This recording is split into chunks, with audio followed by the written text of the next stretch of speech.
Bonjour, écoutez, merci d'être avec nous ce matin pour ce nouveau réveil climat.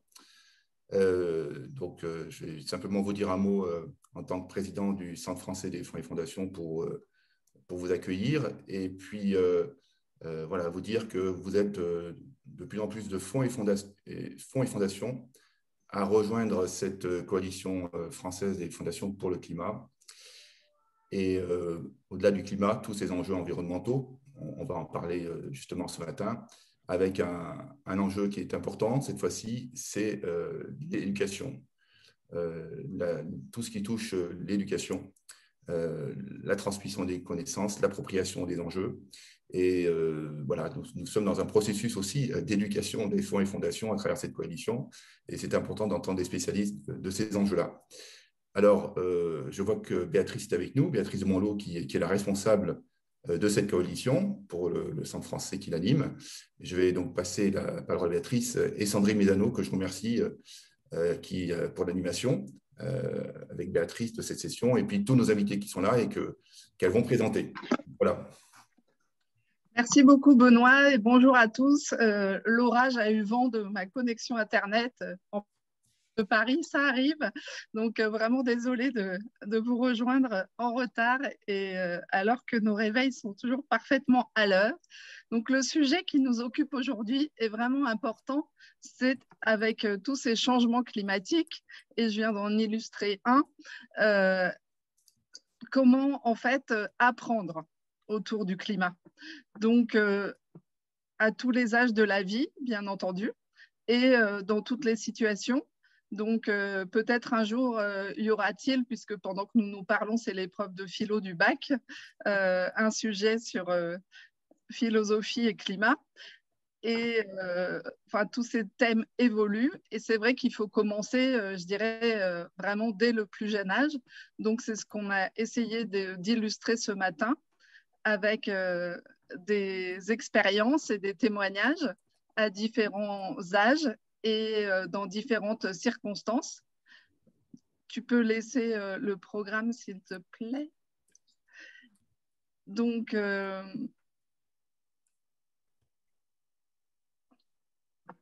vous aurez des interventions variées, depuis l'école maternelle, la vie en famille, et jusqu'aux études supérieures, par rapport, et aussi bien sûr à l'éducation des enseignants, pour que le climat soit vraiment une source d'apprentissage et de connaissances qui puissent être transmises.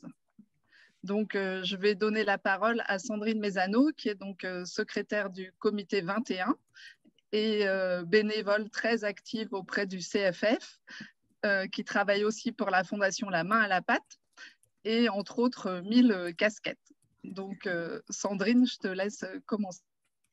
Merci beaucoup Béatrice. Donc c'est un plaisir de vous accueillir pour ce 5e réveil climat.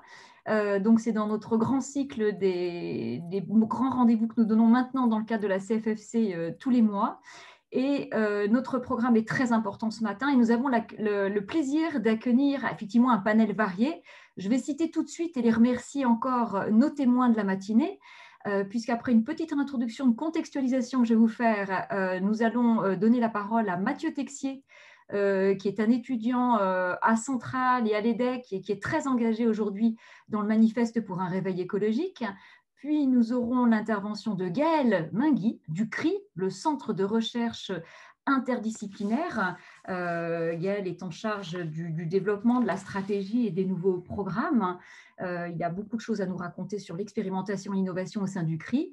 David Wilgenbus de l'OCE, l'Office for Climate Education, dont il est directeur exécutif. Et puis nous terminerons avec Cédric Javano de la Fondation Good Planet. Cédric donc, est en charge de toute la responsabilité de la sensibilisation dans cette magnifique initiative. Alors, sans plus attendre, après l'introduction de Béatrice et de notre président, Benoît, peut-être c'est intéressant de recontextualiser lorsque l'on parle d'éducation au développement durable. Donc, Quentin, si tu peux me passer, s'il te plaît, le suivant. Merci. Alors d'abord, qu'est-ce que c'est que l'éducation au développement durable? Alors, il y a plein de définitions qui existent. Moi, j'ai été chercher la définition de l'UNESCO que j'aime beaucoup, qui vous dit que l'EDD, puisque c'est comme ça qu'on en parle dans le jargon avec cet acronyme, dote les apprenants des connaissances, des compétences, des valeurs et des attitudes nécessaires pour prendre des décisions en connaissance de cause et entreprendre des actions responsables en vue de l'intégrité environnementale, de la viabilité économique et d'une société juste. C'est une définition globale, mais qui englobe finalement beaucoup d'aspects. Ce qu'on va peut-être retenir surtout, et tu l'évoquais tout à l'heure, Béatrice, c'est que l'EDD, c'est un processus d'apprentissage tout au long de la vie et qui fait partie intégrante de l'éducation de qualité, c'est-à-dire depuis l'école, la maternelle, le primaire, le secondaire, l'enseignement supérieur, les universités, les grandes écoles, la formation continue, toute la vie, on est amené à se former en entreprise, dans les organisations, et puis la formation au sens large, notamment dans sa dimension de sensibilisation pour tous, et on va voir qu'on a même des acteurs sur ce sujet-là aujourd'hui. Donc l'ODD, c'est tous les âges, et c'est aujourd'hui des initiatives inspirantes qui nous permettent de justifier ce panel de témoins ce matin, qui est très varié, depuis le manifeste pour un réveil écologique, le CRI, l'OCE et Good Planet. Alors, je vous ai parlé de ce que c'est que la définition. Faisons un petit focus peut-être sur le contexte tout court. Si tu peux passer la suite, Corentin, merci. Voilà, alors l'EDD, on en parle depuis un certain nombre d'années. Le grand coup d'accélérateur, bien sûr, c'est l'accord de Paris en 2015. Et puis, un nombre incalculable d'initiatives aujourd'hui qui existent. Tu me citais tout à l'heure comme secrétaire général du comité 21, donc je ne peux pas ne pas citer le comité 21 qui fait de l'éducation au développement durable, notamment par tout ce qui est éducation aux ODD, aux objectifs de développement durable. Mais on a plein d'initiatives. La fresque du climat, certains d'entre vous la connaissent. On a même peut-être l'idée d'en faire une un jour au CFF. Je ne peux pas les citer toutes, mais ce qui est important, c'est de se dire qu'il y a beaucoup de choses qui sont faites. Il y a après, lorsqu'on s'intéresse aux âges, le monde du scolaire. Et là, sur le slide suivant, je peux simplement remettre en exergue qu'au niveau du scolaire, il y a eu des labels, label E3D pour les établissements en démarche de développement durable, mais peut-être pour rester dans l'actualité, j'ai envie de vous citer ce matin la directive du ministère de l'Éducation nationale qui est sortie le 24 septembre et qui affirme haut et fort qu'il faut renforcer, consolider l'éducation au développement durable, en notamment proposant de prendre la feuille de route des 17 ODD, en proposant d'enrichir les programmes, en proposant d'encourager l'engagement des jeunes et de l'institution. On a d'ailleurs aujourd'hui un concept qui est arrivé, les enfants qui sont des éco-délégués dans les écoles, un pilotage national et académique renforcé, etc., etc. Il y a le concept des éco-écoles, il y a l'enseignement des enseignants sur cet âge de la scolarité. C'est ce qui justifiera tout à l'heure l'intervention de David Genbus de l'OCE. Et puis Good Planet aussi, qui va avoir des choses à nous raconter sur ces publics-là ce matin. Deuxième focus, peut-être après le scolaire, c'est vraiment l'ESR, l'enseignement supérieur et la recherche. Aujourd'hui, qu'est-ce que ça veut dire faire de l'EDD dans les établissements? Il y a le volet des campus, notamment les campus verts, le volet de la formation des personnels enseignants, et puis il y a le renforcement dans les programmes. Alors, depuis 2010, il y avait une initiative de lancer dans le cadre du Grenelle de l'environnement qui s'appelle le Plan Vert. Ça s'est renforcé avec l'apparition d'un label développement durable, responsabilité sociétale en 2014, mais on peut dire quand même que ça restait jusque-là des initiatives, à mon sens, encore un peu timides. Aujourd'hui, on doit avoir qu'une quarantaine d'établissements qui sont labellisés. Récente actualité qui nous a quand même interpellés dans l'ESR, c'est l'état des lieux. Le Shift Project a fait une étude tout à fait intéressante qui est sortie en novembre 2019 et qui remettait en exergue que finalement, sur l'ensemble des établissements et des grands programmes dans l'enseignement supérieur sur le développement durable, il n'y en avait que 35% reconnus dans l'ensemble des formations des établissements, ce qui est somme toute pas beaucoup. Et si on focalise sur le climat et l'énergie, qui est un des gros sujets de l'OCE, il n'y en avait que 11%. Donc, il y a eu déjà ce premier constat qui a un peu secoué les esprits. Grosse mobilisation aussi dans les associations. Le REFED, la grande fédération de toutes les associations étudiantes sur le développement durable, a essayé de bouger les choses. Et peut-être élément important à souligner, c'est récemment le changement du nom du REFED, qui s'intitule aujourd'hui le Réseau étudiant pour une société écologique et solidaire. On voit bien une orientation sur la reprise du social qui vient à côté de l'écologie et de l'environnement, qui est peut-être intéressant à souligner ici. On observe aujourd'hui un renforcement des programmes. On a aujourd'hui l'apparition de nouvelles formations, par exemple Polytechnique maintenant a un séminaire chaque année pour ses étudiants en première année. Il y a la mission de Frédéric Vidal qui est prolongée, enseigner la transition écologique dans le supérieur, sur lequel aujourd'hui Jean-Joseph travaille, notamment réfléchir sur les enjeux et les nouvelles compétences attendues. Et puis quelques exemples aussi d'autres programmes. Par exemple, ça c'est parce que c'est tout à fait récent, ça s'est fait en juillet. Il y a un accord aujourd'hui entre l'EDEC et les mines ParisTech sur la formalisation d'un module finance et changement climatique. Et puis moi-même, je peux vous en parler, puisque je l'ai vraiment vécu ces derniers mois. J'ai eu la chance d'avoir la possibilité au sein de l'Institut supérieur de gestion de lancer en octobre 2020 un MBA de toutes pièces qui s'appelle MBA économie collaborative durable et RSE. RSE, dans le jargon, c'est la responsabilité sociétale des entreprises. Pour faire simple, c'est le développement durable appliqué dans le monde de l'entreprise. Et vous voyez, sur un MBA de ce type-là, sur 750 heures, nous avons près de 400 heures qui sont vraiment que dédiées au développement durable, sa compréhension et sa mise en application dans le développement durable. Voilà. Donc, pour illustrer le propos sur l'ESR, nous aurons bien entendu, dans la suite de mon intervention, la présentation de Mathieu sur qu'est-ce que c'est que ce manifeste pour le réveil écologique qui a réveillé le monde de l'enseignement et le monde de l'entreprise. Et nous aurons ensuite l'intervention et la présentation de tout l'aspect expérimental et innovation au sein du CRI. Donc, sans plus attendre, puisque le réveil climat brille par sa ponctualité, je rappelle que nous sommes sur un format d'1 heure, que nous arrêtons à 9h30 et que si tout va bien, avec le timekeeper, merci Béatrice, à 9h10, on est sur la séquence questions-réponses pour laquelle je vous invite d'ores et déjà à renseigner vos questions dans le chat pour qu'on puisse y répondre de façon interactive à la fin. Donc voilà, sans plus attendre, mon cher Mathieu, c'est à toi. Qu'est-ce que c'est que le manifeste pour un réveil écologique? Merci beaucoup, Sandrine.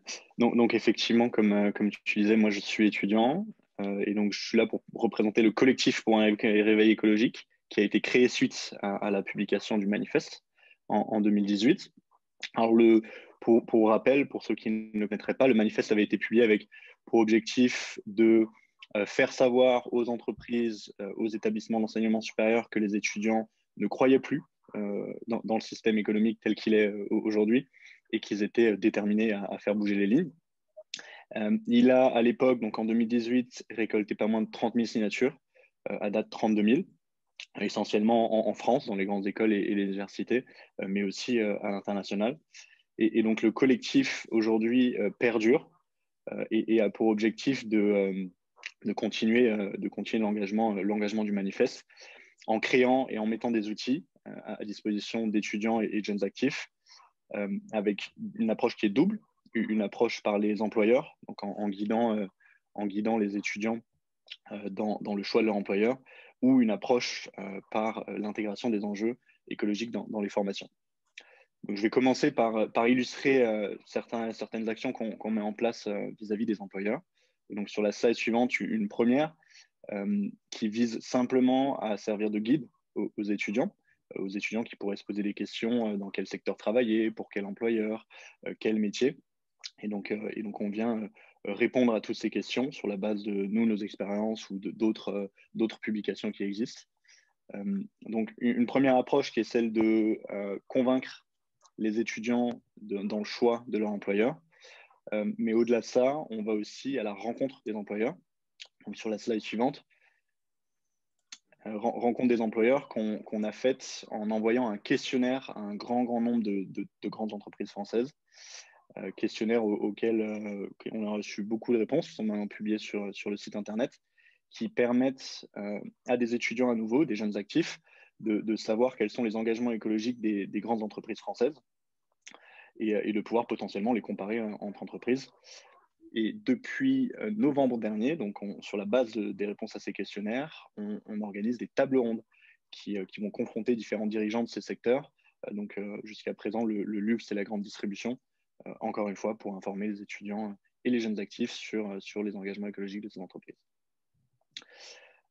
Alors, une dernière action menée vis-à-vis des employeurs, cette fois qui cible les jeunes actifs.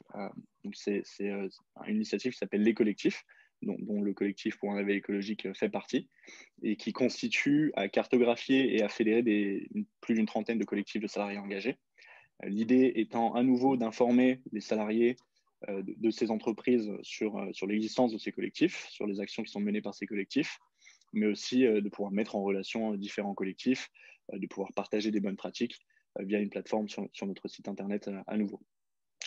Donc voilà pour ce qui est des actions menées auprès des employeurs, en ayant cette approche de guider les étudiants dans le choix de leur employeur. Maintenant, je vais détailler un peu plus les actions que l'on mène vis-à-vis des établissements d'enseignement supérieur. Et donc sur la slide suivante, voilà, tout à fait. Alors le constat, il est simple, et c'est celui qu'avait évoqué Sandrine, c'est-à-dire qu'il y a de nombreux efforts qui sont faits, beaucoup d'initiatives qui sont très belles, mais il y a encore beaucoup d'efforts à faire pour intégrer pleinement les enjeux écologiques dans les formations d'enseignement supérieur. Et nous mettons l'accent sur le fait que des formations spécialisées, donc la création de cursus spécialisés, aussi vertueux soient-ils, ne suffit pas, et qu'il faut vraiment intégrer les enjeux écologiques transversalement dans toutes les formations. C'est notre créneau. Et alors pour les actions que nous menons vis-à-vis de cette motivation, elles sont les suivantes. Donc la première, à nouveau, de guider les étudiants, d'en faire des moteurs dans la transformation de leur formation. Et donc pour cela, on a publié une plateforme qui s'appelle Plateforme Enseignement et Transition écologique, qui va servir de guide, donner des ressources, des retours d'expérience sur d'autres actions mises en place, et aussi mettre en relation des étudiants qui veulent faire bouger les lignes dans leur formation respective. La deuxième action que nous menons, qui est celle de représenter les signataires du manifeste et plus globalement les étudiants engagés pour la transition écologique auprès de grandes instances gouvernementales, comme la Conférence des grandes écoles ou le ministère de l'Enseignement supérieur, et avec pour approche tout simplement de faire saisir la problématique de l'intégration des enjeux écologiques par l'ensemble des acteurs de l'enseignement à la fois. Et donc la dernière action que nous menons, qui est d'aller à la rencontre des établissements de l'enseignement supérieur. Et donc pour cela, nous avons lancé l'année dernière, slide précédente, nous avons lancé l'année dernière le Grand Baromètre, donc qui est une enquête qui est envoyée à la majorité des grandes écoles et des universités françaises, dont les réponses sont publiées à nouveau sur notre site internet pour informer les étudiants de ces écoles et de ces établissements sur les actions menées en interne, mais aussi pour pouvoir les comparer entre écoles. Et alors c'est intéressant parce qu'à la fois ça sert de guide pour les étudiants, ça va aussi servir de grille d'auto-évaluation pour les établissements d'enseignement supérieur. Et on espère que d'année en année, elles vont pouvoir s'auto-évaluer et chercher à progresser vis-à-vis de cette grille d'évaluation. Donc voilà pour ce qui est du collectif. N'hésitez pas à nous contacter, hein. Nous serons toujours ravis de pouvoir échanger de tous les sujets. Et merci encore de m'avoir laissé intervenir ce matin. Merci beaucoup, Mathieu. Il est fort probable que tu aies des questions effectivement à la fin de ce réveil climat. Alors, sans plus attendre, nous poursuivons cette fois avec Gaëlle Mingui, donc du CRI. On écoute, ça va être très intéressant. J'espère. Ah oui, j'en suis sûre. Sandrine, bonjour à toutes, bonjour à tous et merci pour cette invitation. Je suis très content d'être là. Je travaille effectivement au Centre de recherche interdisciplinaire, qui est une structure un peu mixte d'enseignement et de recherche qui s'intéresse aux nouvelles manières d'apprendre, d'enseigner et de faire de la recherche pour essayer d'adresser les objectifs du développement durable, ou en tout cas les questions de durabilité. Moi, ça fait 15 ans que je travaille sur ces sujets dans différents contextes, d'un point de vue recherche, et partenariat, grandes entreprises, etc. Et en fait, je suis fondamentalement convaincu que l'éducation est une des clés, voire c'est l'anneau qui contrôle tous les autres. Si on ne change pas profondément le système éducatif, on ne pourra pas avancer. Pourquoi ? Parce que même si aujourd'hui on parle essentiellement du climat, enfin je dirais ce matin, ça va évidemment bien au-delà, comme vous le savez, et la complexité des enjeux, leur intrication, le fait qu'ils soient tous reliés, fait qu'on a besoin d'une approche systémique, intégrée, qui ne peut pas être générée par le système actuel tel qu'il est conçu et pensé en silo, avec une approche directionnelle et hiérarchique traditionnelle. Donc beaucoup de gros mots, mais je vais rentrer dans le détail pour vous parler un petit peu de ce qu'on fait concrètement et peut-être pour vous donner à voir ce que ça veut dire. On a ni plus ni moins besoin de changer de civilisation. C'est-à-dire que quand on parle de transition écologique ou de climat, ce n'est pas simplement une question d'énergie, c'est aussi une question d'agriculture, de moyens de production, de moyens de consommation, de culture, etc. etc. Et tout ça est très, très relié. Ce qu'on le dit d'un trait, chez nous, au CRI, c'est qu'il faut qu'on apprenne à prendre soin de soi, des autres et de la planète, et pour ça, il faut le faire ensemble. Donc, concrètement, on a créé, donc le CRI travaille essentiellement à deux niveaux, les universités, mais aussi le scolaire. Et à ce titre, on a des activités, par exemple avec l'Université de Paris, où on a créé un institut des défis, qui est une sorte de laboratoire de R&D de l'université. Il faut savoir que les universités font de la recherche sur tout, mais pas sur elles-mêmes. Donc, si vous voulez avoir un système qui évolue, ce n'est pas évident s'il n'est pas capable de pouvoir penser des nouvelles manières de faire. Et donc là, on a cette opportunité assez exceptionnelle de pouvoir faire de la recherche et du prototypage de nouvelles manières d'apprendre. Et donc, on se base sur ce qu'on fait depuis 15 ans au CRI, l'apprentissage par la recherche, aider les jeunes à relever leurs défis et à les lancer sur des projets, apprendre à résoudre ensemble, apprendre à travailler en collectif, à multiplier les visions, les savoir-faire, les disciplines pour pouvoir avoir des recherches intégrées.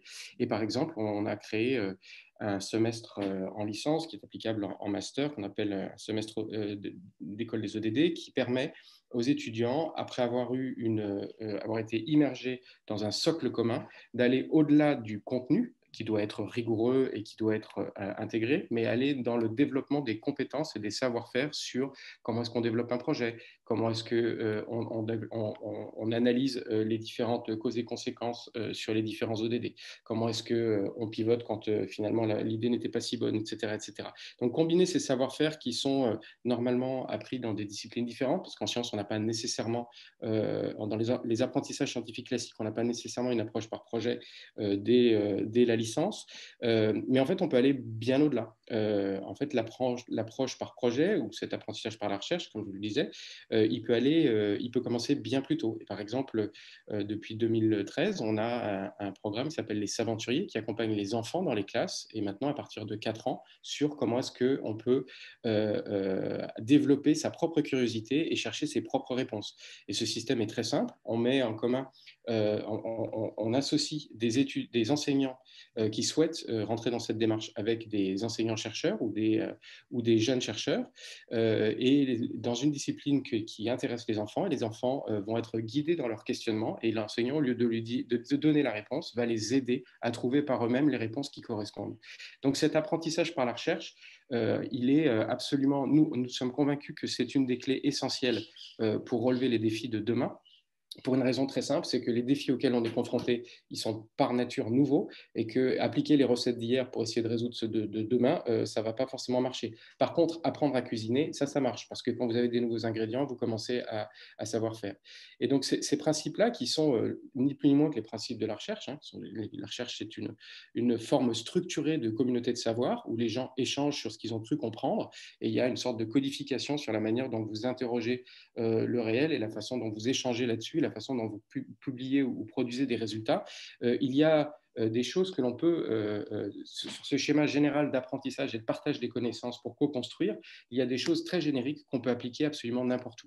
Et donc, ce que l'on a fait avec les Saventuriers montre qu'on peut le faire à tout âge. En fait, Alison Gopnik à Berkeley a montré que les enfants étaient des chercheurs et que nous étions tous nés chercheurs. C'est le cerveau est fait comme ça, c'est comme ça qu'on apprend. Et donc, en fait, les meilleures manières d'apprendre, c'est d'apprendre en faisant de la recherche. C'est comme ça que, typiquement, quand vous êtes un enfant, vous commencez pas par lire le manuel pour savoir comment marcher. Vous essayez, vous faites des essais-erreurs, vous regardez comment font les autres, et vous nourrissez de votre expérience et l'expérience des autres pour pouvoir progresser.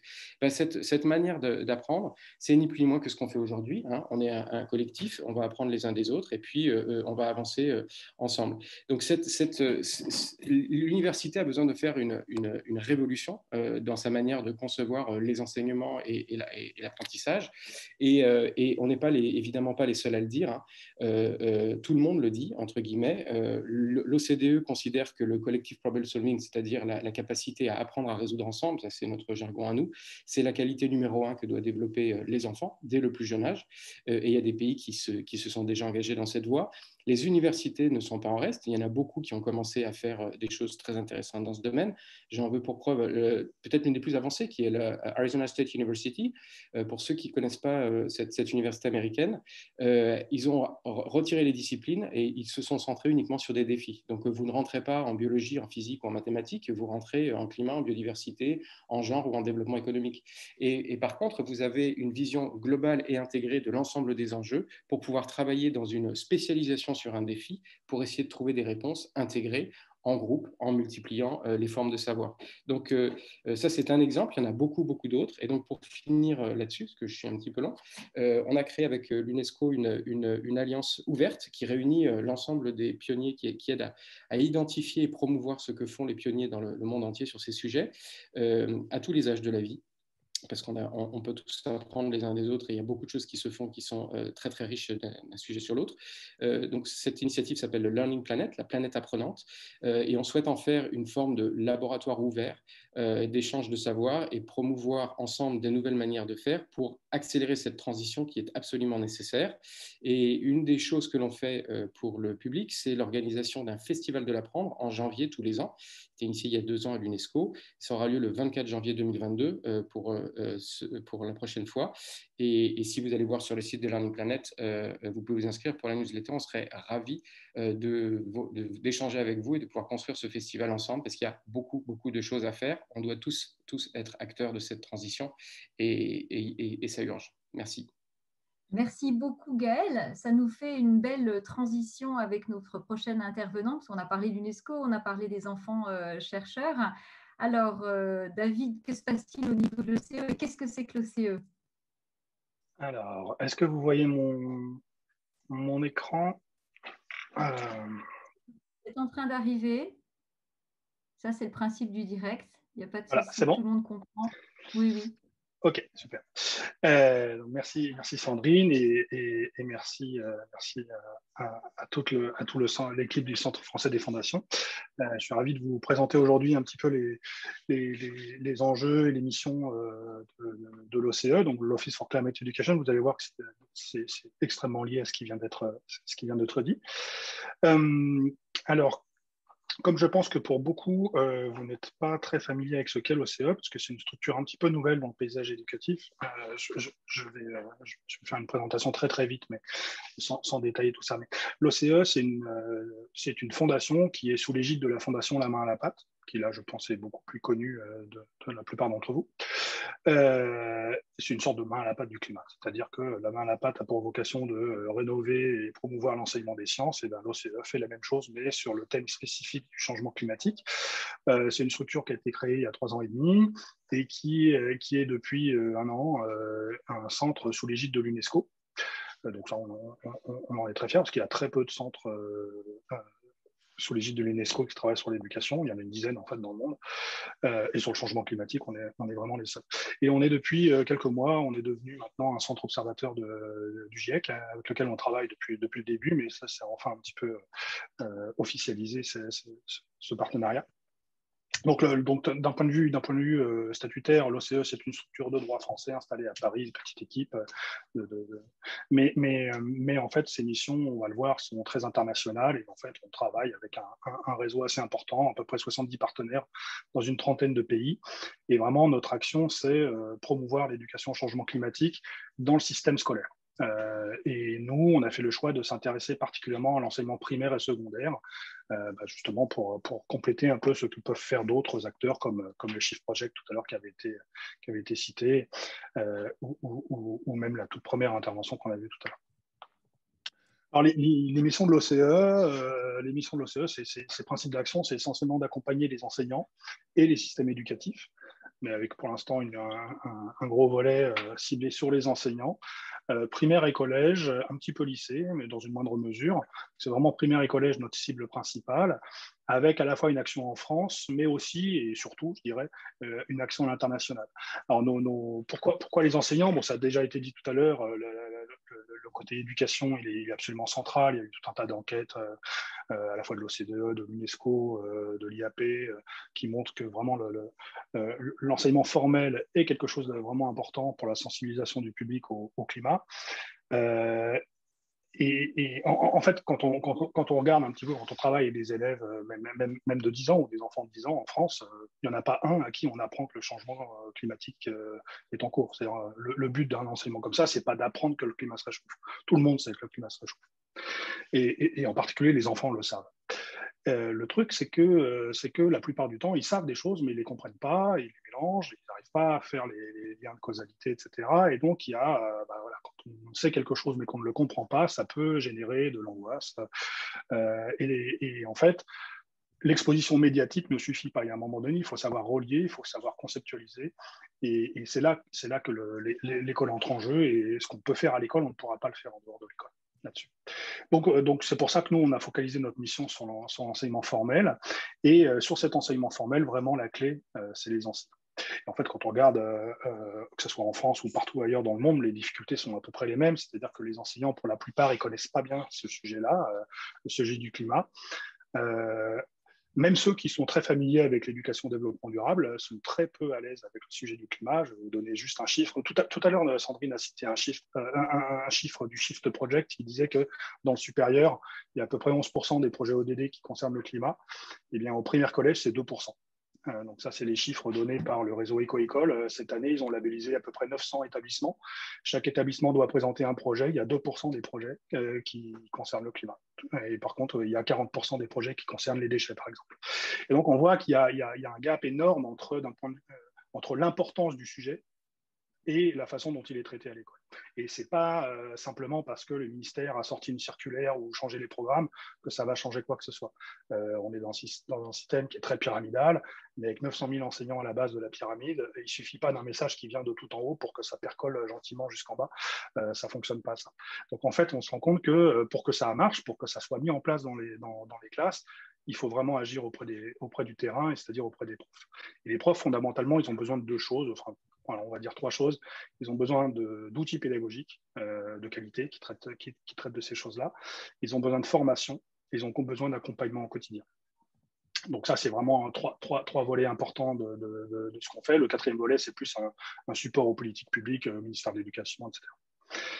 Et alors, les principes d'action sont assez similaires, sont même très similaires à ce qui vient d'être dit tout à l'heure par Gaël par rapport au CRI. En fait, le travail du CRI depuis des années se place aussi dans la même optique que le travail de la main à la pâte depuis 25 ans, qui est fondamentalement de mettre les enfants en situation où ils vont apprendre par la pratique plutôt que écouter sagement un discours qui vient du prof.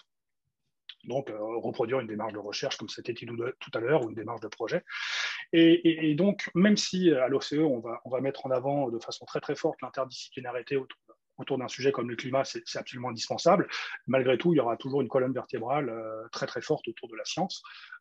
Et donc, c'est ce qui explique ce pourquoi on travaille en particulier avec le GIEC et les projets pédagogiques qu'on développe sont des projets qui sont basés autour des rapports du GIEC parce que c'est la science la plus consensuelle et à jour qu'on a sur ce sujet-là. Donc on va mettre en avant la démarche scientifique, l'interdisciplinarité, tout un travail sur l'esprit critique. Hein. L'idée, c'est pas seulement d'apprendre des concepts, c'est pas juste d'engranger des connaissances, mais aussi de voir comment la science se fait, qu'est-ce qui distingue un fait d'une opinion, etc. Ça, sur les enjeux climatiques, c'est quelque chose qui est extrêmement prégnant aujourd'hui. Donc, mettre en avant des pédagogies actives.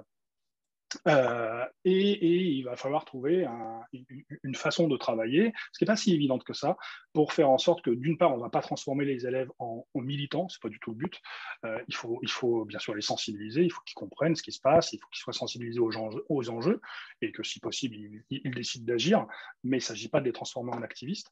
Et de même, il ne s'agit pas de générer chez eux de l'angoisse, développer des théories catastrophistes, etc. Au contraire, il s'agit vraiment de prendre connaissance que le problème est sérieux, mais qu'il y a des solutions et que ces solutions, elles peuvent être mises en jeu, elles peuvent être mises en œuvre à n'importe quelle échelle, y compris à l'échelle de l'individu ou de l'école. Alors, le travail de l'OCE, il est vraiment très, très varié. On intervient à toutes les échelles. Là, je vais commencer par la toute petite échelle, c'est-à-dire qu'on accompagne, alors ça, on le fait qu'en France, hein, pour des raisons pratiques, on accompagne des projets très, très locaux, avec quelques écoles ou quelques dizaines d'écoles sur des projets autour du climat ou arts et sciences ou sur les pôles ou tout un tas de choses comme ça. On organise des climatons, donc pour ceux qui sont familiers avec les hackathons, c'est un peu pareil, mais là, il va s'agir de développer des projets autour du climat. On travaille sur la mise en place de réseaux et notamment, on essaye de faire se parler des réseaux qui se côtoient pas vraiment, qui travaillent tous un peu chacun dans leur coin, et on essaie de rassembler tout le monde, donc les réseaux de la main à la pâte, des maisons pour la science, des éco-écoles, les écoles UNESCO, etc. Bien sûr, les écoles du ministère de l'Éducation nationale au sens large. Aujourd'hui, on vient de lancer un réseau autour du lycée. On a à peu près 1000 profs de lycée qui nous ont rejoints en 3 mois, donc c'est quelque chose qui commence, mais qui commence bien. Et on déploie des projets là, à plus grande échelle. Donc, pour ça, on se base notamment sur des outils pédagogiques qu'on a conçus avec la communauté scientifique, qu'il s'agisse de sciences du climat ou de sciences de l'éducation. Donc là, c'est un vaste consortium international qui produit des outils les plus à jour, à la fois au niveau scientifique et au niveau de la didactique. Et donc, ces outils sont en phase avec les rapports du GIEC. Donc là, par exemple, on vient de lancer un gros projet qui accompagne finalement le rapport du GIEC spécifique sur le thème de l'océan et de la cryosphère, hein, c'est-à-dire l'océan et les glaces. Donc, il y a des guides pédagogiques, il y a des animations multimédia, il y a des capsules vidéo, il y a des rapports du GIEC traduits pour les enseignants, etc., etc. Et puis, il y a des formations associées à ça. Donc ça, c'est un projet qu'on vient de lancer. On l'a lancé il y a 2 mois et on a à peu près 3000 classes qui sont impliquées là-dessus. Pour l'instant, c'est à peu près 2000 en France et 1000 à l'international, mais ça, c'est vraiment lié à la crise Covid. On travaille beaucoup en Amérique latine, mais pour l'instant, les écoles sont encore fermées, donc c'est compliqué. À l'international, on va développer des projets plus ambitieux en termes de nombre de classes, nombre d'élèves touchés, etc. C'est des projets plus annuels. Là, ça se place davantage dans un appui aux politiques publiques. Parce que même si tout à l'heure, je disais que c'était très important d'appuyer les enseignants en particulier, parce que c'est vraiment eux qui sont en contact des jeunes. Malgré tout, il faut que ces enseignants ils évoluent dans un contexte favorable. Et pour ça, il faut travailler avec les institutions sur les programmes scolaires, sur la formation des profs, sur le déploiement de dispositifs, etc. Donc nous, on fait également de l'ingénierie de projet. Donc là, par exemple, on a lancé un gros projet en Amérique latine avec une douzaine de partenaires principaux, mais il y en a une dizaine d'autres.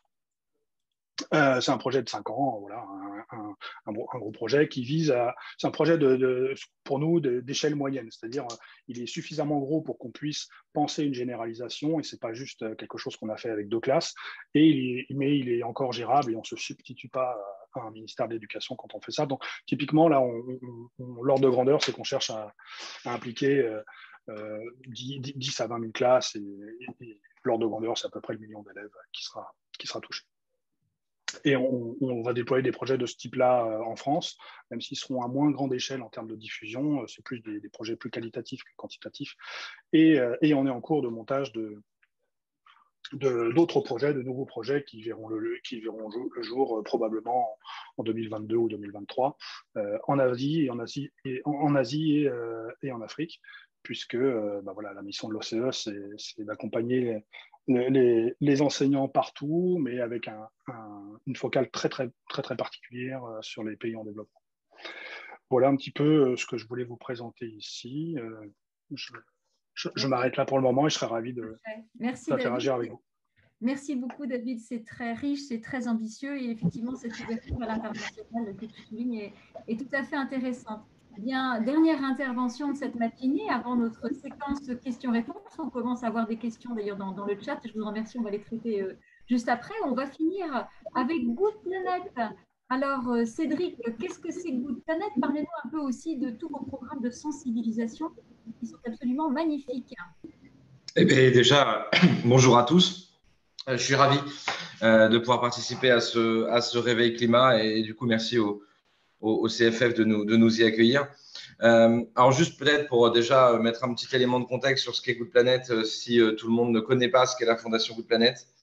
C'est une fondation dédiée à l'écologie et la solidarité créée par le photographe-réalisateur Yann Arthus Bertrand en 2005, reconnue fondation d'utilité publique à partir de 2009. On a 3 grands piliers d'activité qui nous caractérisent. La sensibilisation du grand public, de la jeunesse aux enjeux du développement durable et de la solidarité, évidemment, j'y reviendrai. Un pilier d'accompagnement des entreprises dans la transition écologique et solidaire, donc par une action RSE et une action de formation au niveau des entreprises et des collaborateurs. Et puis, un dernier pilier de notre activité qui est celui du soutien de projet. En France et à l'étranger, nous accompagnons à peu près chaque année une trentaine de projets à travers le monde qui mélangent lutte contre le dérèglement climatique et des projets à fort impact sociaux ou économiques pour les communautés locales qui en dépendent. C'est un peu notre marque de fabrique. Et cela financé à la fois par du mécénat ou la finance carbone. Donc, nous sommes aussi un gros opérateur de compensation carbone qui nous permet de contribution à la neutralité carbone qui nous permet de mettre en place ces beaux projets de terrain. Donc ça, ce sont nos 3 piliers. Et ce qui est intéressant dans l'histoire de Good Planet, qui depuis sa création sensibilise et fait de l'éducation au développement durable auprès des différents publics, c'est la petite révolution que nous avons connue en 2017 lorsque nous avons eu la chance de récupérer la concession du domaine de Longchamp dans le Bois de Boulogne. Alors que vous connaissez peut-être, c'était l'ancien siège du WWF où nous avions nos locaux, nos bureaux, mais qui était un lieu privé fermé et que nous avons décidé de rénover et d'ouvrir en 2017 au grand public, aux scolaires, aux associations, aux entreprises qui souhaitent faire bouger les lignes et nous rejoindre dans ce bel objectif de la transition écologique et solidaire. Alors ce domaine de Longchamp, c'est un lieu qui accueille en semaine des scolaires, des associations, des entreprises autour d'un catalogue de formations, d'ateliers, de débats, de balades, de découvertes de la biodiversité la semaine et qui, le week-end, accueille le grand public de manière gratuite pour leur faire vivre l'expérience de cette écologie positive, engageante, celle du passage à l'action à travers la pratique. Et donc, chaque week-end, on retrouvera une programmation sur un sujet spécifique du développement durable qu'on va décliner sur l'ensemble de nos activités, donc ateliers, théâtre, performances artistiques engagées, projection, cycle de documentaires et de projection de cinéma dans notre salle, balade à la découverte de la biodiversité, ateliers culinaires, découverte de la culture du monde. Bref, ça se veut un lieu de vie éclectique qui permet à tout à chacun de découvrir les enjeux du développement durable. Donc ça, c'est la grande boîte de ce qu'est Good Planet, qui est aussi un lieu où on accueille aussi beaucoup d'événements. On fait beaucoup d'événementiels avec les acteurs qui s'engagent aussi, parce que c'est un lieu qui permet de centraliser les forces autour de ceux qui s'engagent. Donc là aussi, je vous invite tous, évidemment, vous êtes les bienvenus.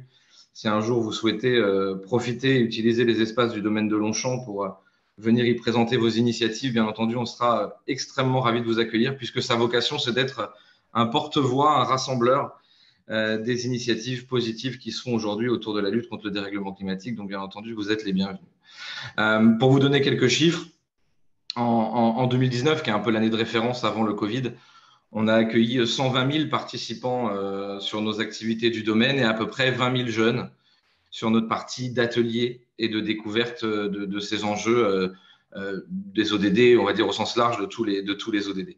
La philosophie que nous avons ici au domaine, notre philosophie de la manière dont nous sensibilisons, elle est finalement extrêmement proche, là aussi, comme le disait David de l'OCE, de ce que disait le CRI tout à l'heure, c'est-à-dire qu'on partage tout à fait les points de vue de David et de Gaël en ce sujet, à savoir que l'approche, je dirais, verticale de la pédagogie, de la transmission des savoirs sur le DD, est quelque chose que nous ne prenons pas et nous soutenons là aussi une démarche proactive, une démarche scientifique, une démarche de recherche, d'observation.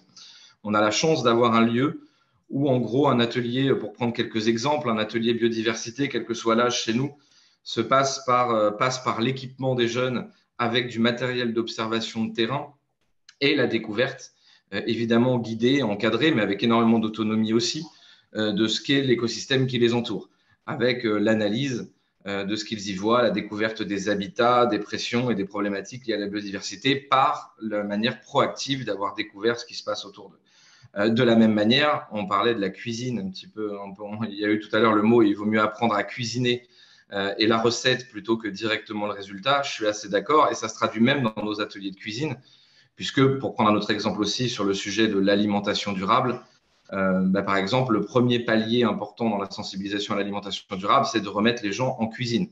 C'est de les remettre dans le faire, dans l'action, dans la considération de l'enjeu dans le fait que ça doit être une préoccupation du quotidien et il faut emmener les gens vers la préoccupation plutôt que de leur imposer l'enjeu. Et c'est ce que nous faisons à travers notamment cette mise en place d'ateliers de cuisine.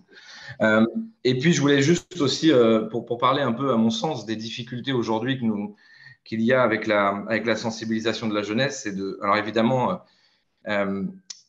évidemment, les jeunes sont très engagés. On sent cette dynamique, chez nous, au quotidien, de ces jeunes qui souhaitent agir. Mais il y a quelque chose de très important que j'ai constaté, c'est la difficulté de projeter la jeunesse dans le futur, quelque chose de décorrélé de leur quotidien qui ne leur parle pas vraiment.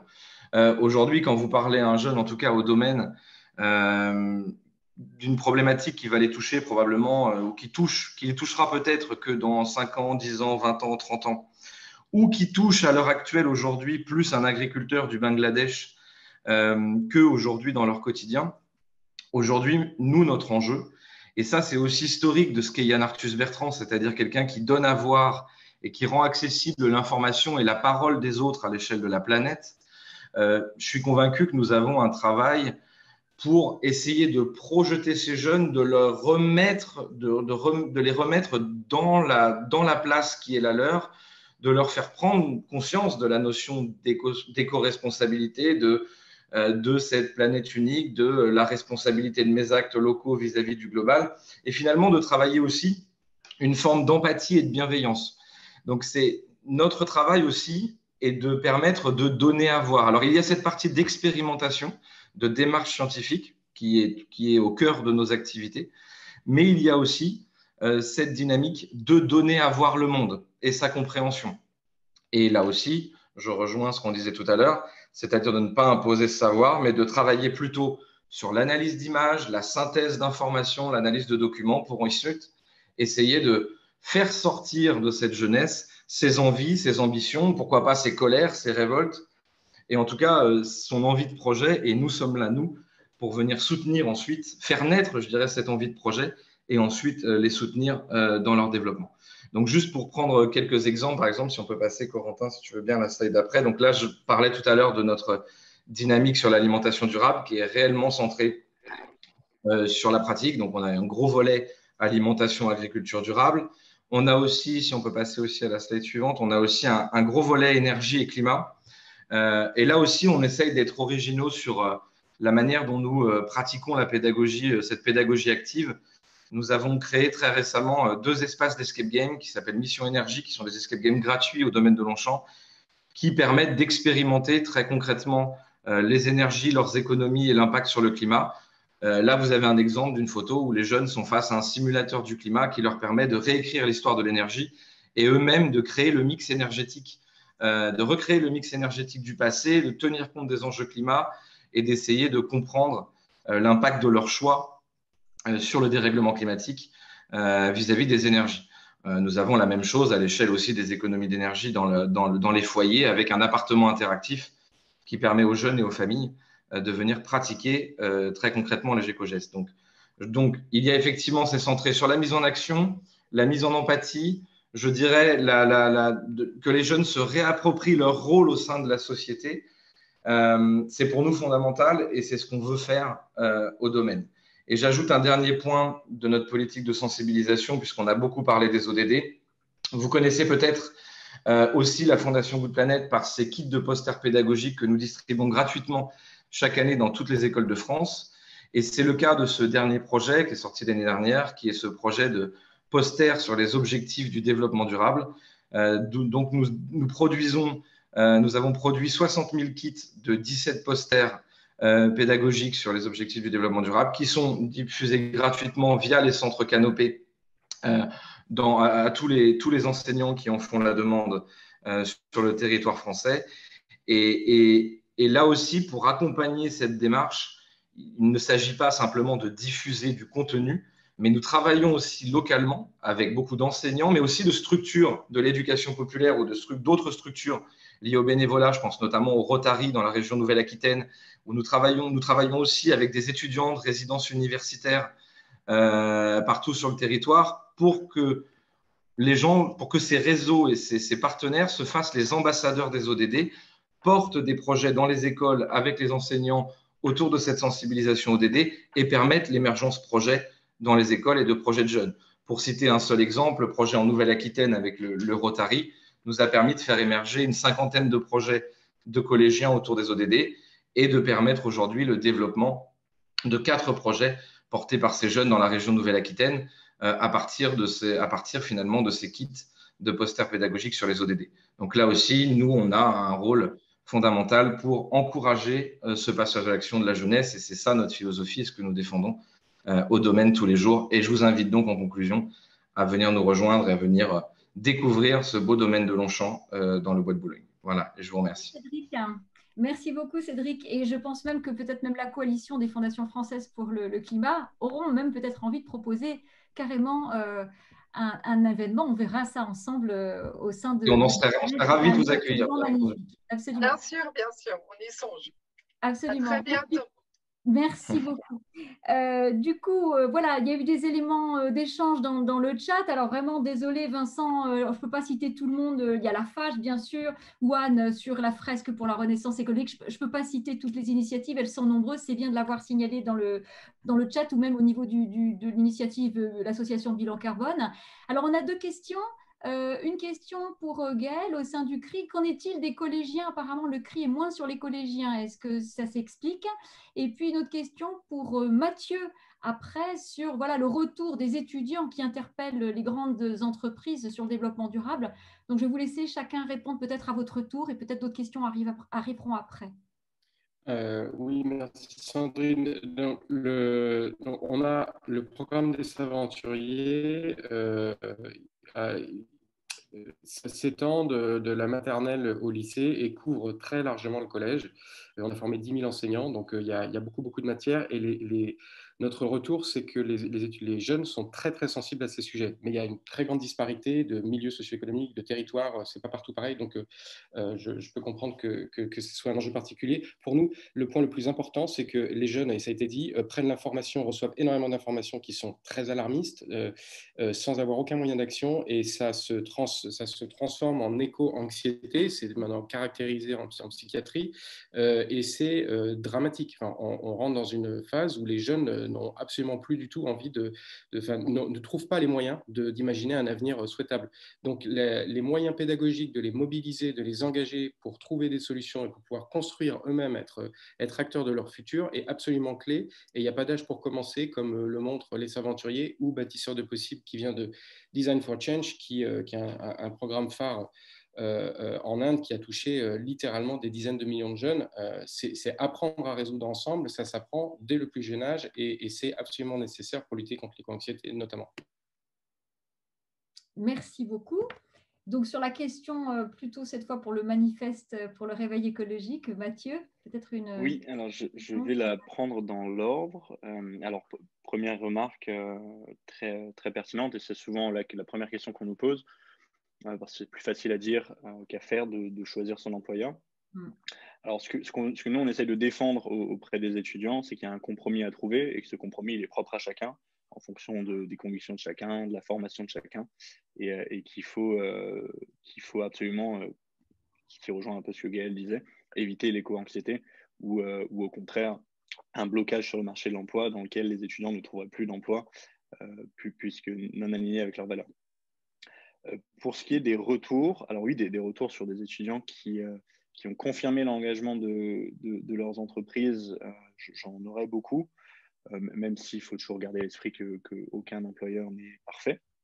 Mais en tout cas, il y a des étudiants qui sont très satisfaits de leurs employeurs après les avoir rejoints. Pour ce qui est des retours d'étudiants qui ont rejoint une entreprise qui n'était pas forcément alignée avec leurs valeurs, mais qui auraient évolué sous l'impulsion des étudiants, alors c'est quelque chose que moi, personnellement, j'ai moins eu. Et c'est une lignée qu'on essaye d'éviter parce que souvent, ça mène à des frustrations. Et on préfère motiver les employeurs à changer leur stratégie, à modifier, à intégrer les enjeux du réchauffement climatique en faisant pression en tant que potentiel candidat et en disant, bah voilà, si vous ne changez pas, vous ne trouverez plus de candidats et votre entreprise coulera, grosso modo, en restant tout à fait humble et à notre position de collectif étudiant bénévole. Pour la dernière question, qui est importante puisqu'il y a un biais tout de même dans le manifeste, le premier, il est que le manifeste a été créé par des étudiants de Polytechnique et d'HEC. Et globalement, la majorité des signataires restent des étudiants de grandes écoles ou d'universités très prestigieuses qui ont peut-être plus de choix sur le marché de l'emploi. Le deuxième biais, c'est que les membres du collectif sont sûrement plus engagés, en général, ont des convictions plus fortes que les signataires du manifeste. Voilà, j'espère que ça répond à votre question. Si, c'est intéressant, c'est des biais effectivement qui existent, dont il faut être conscient, même si l'initiative reste tout à fait pertinente. Et ce qui est intéressant, c'est votre dernier outil, le fameux baromètre. Voilà, alors on a une question cette fois pour l'OCE. Je pense que ça serait intéressant que David, tu partages la réponse que tu as commencé à apporter dans le chat, puisque tu es interpellé sur comment l'OCE fait l'adaptation des données scientifiques pour une application à des contextes locaux. Est-ce que tu t'appuies sur des structures locales? Comment ça se passe? Est-ce que tu peux nous en dire un petit peu plus? Oui, merci beaucoup Sandrine, et merci à la personne qui a posé cette question, mais je n'ai pas vu son nom. Oui, donc j'expliquais rapidement sur le chat qu'effectivement c'est un aspect absolument essentiel. On n'enseigne pas dans des classes de Madagascar les mêmes contenus ni avec les mêmes méthodes que ce qu'on fait dans des classes parisiennes, à la fois parce que le changement climatique ne se manifeste pas de la même façon, et également parce que les solutions qu'on va promouvoir ne sont pas du tout les mêmes en milieu rural, urbain, dans des milieux défavorisés, favorisés, etc. Donc d'un point de vue des contenus, il y a une adaptation qui est très importante, et d'un point de vue des outils pédagogiques également. Les professeurs n'ont pas du tout la même formation, ni initiale, ni continue. On a des classes avec 100 élèves d'un côté. Là, quand on dit c'est très bien, on va les faire travailler en mode projet, bien sûr, c'est très bien, mais c'est très bien à Paris avec des élèves très sages et où ils sont 25 dans la classe. Quand il y en a 100 dans la classe, c'est plus compliqué. Ça ne veut pas dire qu'on ne peut pas le faire, ça veut dire que l'accompagnement des profs ne doit pas être le même. Et donc, voilà, donc ça veut dire que oui, bien sûr, cette adaptation, elle est absolument essentielle, et pour ça, il y a plusieurs façons de faire. D'une part, quand on élabore les outils pédagogiques à l'OCE, on ne les élabore pas tout seul dans notre bureau à Paris. On les élabore avec un consortium de partenaires qui sont à la fois des partenaires scientifiques et des partenaires pédagogiques, et qui sont issus de tous les continents, en fait. À la fois des gens en Europe, en Amérique latine, en Afrique, etc. Ce qui veut dire que les outils pédagogiques qu'on propose sont des outils qui sont relativement génériques et faciles à adapter parce qu'ils n'ont pas été faits spécifiquement pour un contexte très précis. Ça, c'est la première étape. La deuxième étape, c'est en particulier dans les projets locaux qu'on implémente. Je vous parlais tout à l'heure d'un projet en Amérique latine ou d'un projet qu'on est en train de monter en Asie. Là, on va faire des outils pédagogiques qui sont spécifiques pour ces classes-là. Et ça, on va le faire en partenariat avec des structures locales. Et ces structures locales, ça peut être des structures institutionnelles, ça peut être des ministères de l'Éducation, des ministères de l'Environnement, ça peut être des universités, mais ça peut aussi être des ONG, comme la main à la pâte, par exemple, mais en Indonésie, on travaille avec des partenaires qui font ça. Donc, ça veut dire qu'il y a à la fois c'est un travail de coproduction, en fait. Ce n'est pas nous qui produisons des ressources et eux qui les adaptent, enfin pas toujours. Ça peut aussi être eux qui produisent des ressources et que nous, on travaille avec eux. En fait, ce dont on se rend compte, c'est qu'il y a très peu de structures qui ont à la fois l'expérience scientifique et pédagogique, l'expertise scientifique et pédagogique sur ces questions-là. L'OCE est une des rares structures, je pense, qui peut avoir ça. Et donc, on se voit aussi comme un ensemblier de par nos réseaux, à rassembler l'expertise un peu éparpillée. Voilà.